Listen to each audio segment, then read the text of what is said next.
নমস্কাৰ বাইদেউসকল, পোনপ্ৰথমতে আপোনালোক সকলোকে আন্তৰিক স্বাগতম জনাইছোঁ।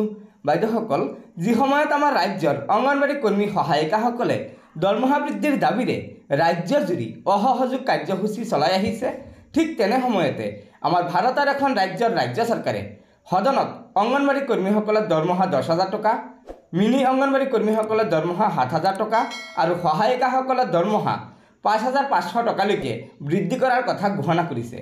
হয় বাইদেউসকল, বলক এটা ভিডিঅ' ক্লিপৰ জৰিয়তে আমি জানিলোঁ আমাৰ ভাৰতৰ কোনখন ৰাজ্যৰ ৰাজ্য চৰকাৰে অংগনবাড়ী কৰ্মী আৰু সহায়িকাসকলৰ দৰমহা বৃদ্ধিৰ কথা ঘোষণা কৰিছে।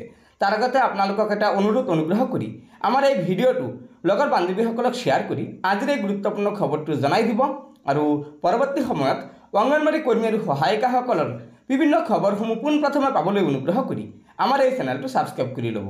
গতিকে বলক আমি আগবাঢ়ি যাওঁ। कई विकास योजनाओं के कार्यान्वयन में अहम भूमिका निभा रहे हैं। इन सभी के मानदेय की वृद्धि के लिए मैं निम्नलिखित घोषणा करता हूँ। आंगनबाड़ी कार्यकर्ता को 500 रुपए की बढ़ोतरी के साथ अब 10,000 रुपया मासिक मानदेय मिलेगा। मिनी आंगनबाड़ी कार्यकर्ता को 400 रुपए की बढ़ोतरी के साथ अब 7,000 रुपया मिलेंगे। आंगनबाड़ी सहायिका को प्रति माह 300 रुपए की बढ़ोतरी के साथ अब 5500 रुपए प्रति माह मानदेय मिलेगा। आशा वर्कर को 300 रुपए की बढ़ोतरी के साथ 5500 रुपए प्रति माह मानदेय मिलेगा। सिलाई अध्यापकों के मानदेय में 500 रुपए बढ़ोतरी की जाएगी। मिड डे मील वर्कर्स को 500 रुपए बढ़ोतरी के साथ 4500 रुपए प्रति माह मिलेंगे।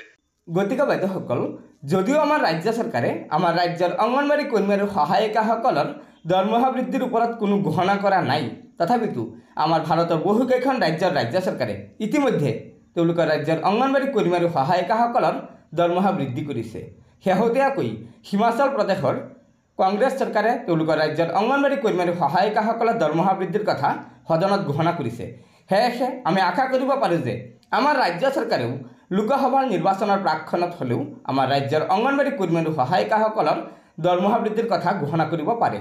গতিকে বাইদেউসকল, আশা কৰিছোঁ আপোনালোকৰ লগৰ বান্ধৱীসকলক এই ভিডিঅ'টো শ্বেয়াৰ কৰি আজিৰ এই গুৰুত্বপূৰ্ণ খবৰটো জনাই দিব আৰু পৰৱৰ্তী সময়ত ৰাজ্যৰ অংগনবাড়ী কৰ্মী আৰু সহায়িকাসকলৰ বিভিন্ন খবৰসমূহ পোনপ্ৰথমে পাবলৈ অনুগ্ৰহ কৰি আমাৰ এই চেনেলটো ছাবস্ক্ৰাইব কৰি ল'ব।